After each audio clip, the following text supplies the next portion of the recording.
అందరికీ నమస్కారం. ముందుగా ఓం నమ శివాయ అనే కామెంట్ పెట్టి లైక్ చేసి మా ఛానల్ని సపోర్ట్ చేయండి ఫ్రెండ్స్. ప్రతి సంవత్సరం మాఘమాసం శుక్లపక్షంలో వచ్చే సప్తమి తిథిని రథ సప్తమిగా వ్యవహరిస్తారు.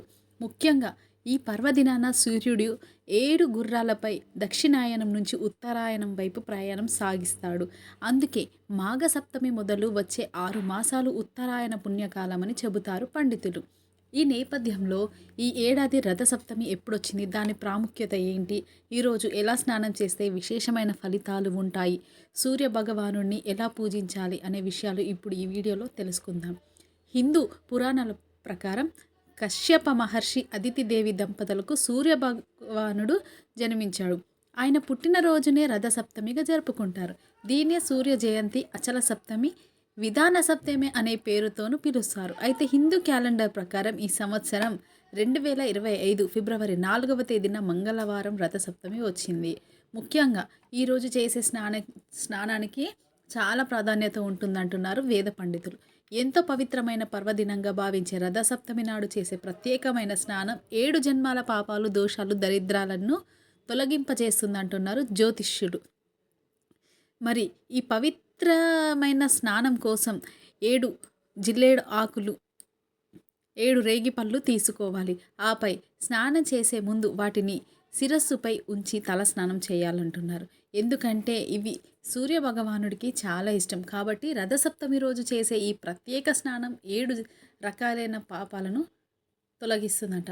సూర్యుడిని ఎలా పూజించాలంటే ఈరోజు తెల్లవారుజామునే నిద్రలేచి ఇంటిని శుభ్రం చేసుకొని పైన చెప్పిన విధంగా తల స్నానం చేయాలి.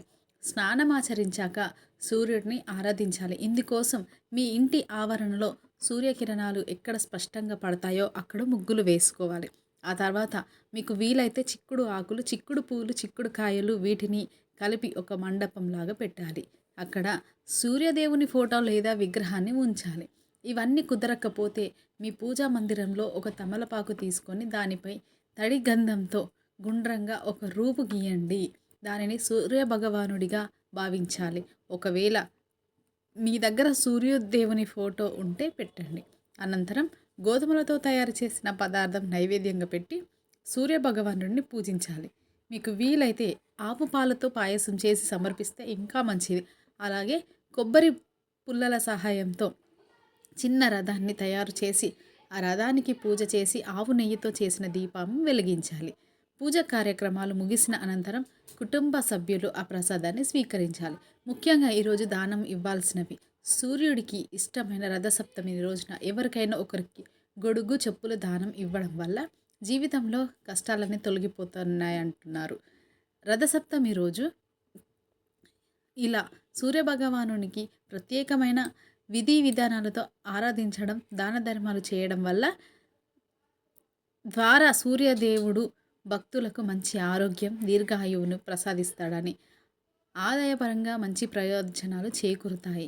అలాగే సూర్యుడి సంపూర్ణ అనుగ్రహం మంచి లభించి అష్టైశ్వర్యాలు సిద్ధిస్తాయి అంటున్నారు.